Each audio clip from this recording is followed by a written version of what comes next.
In this video, I'll show you how you can delete your browser history on Microsoft Edge. Now first, what you want to do is you want to open up your Microsoft Edge, and once you've done that, there will be three dots right here. You can click on them and go to History, or you can press Ctrl H for the shortcut. Now when you open this, you'll be able to see your history. You can check recently closed and everything in here. Now what you can do is either press the delete button right here. You can also right click and delete. And if you don't want to delete them manually like this, what you can do is head over to the trash can right here, click on it, and you will come to the settings. From in here, you can choose the time range. So let's say you want to delete your browser from all time.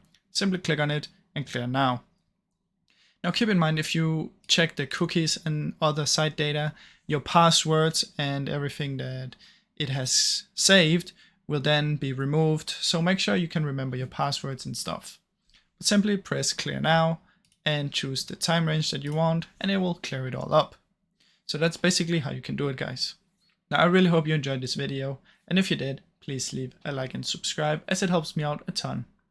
Thank you so much for watching.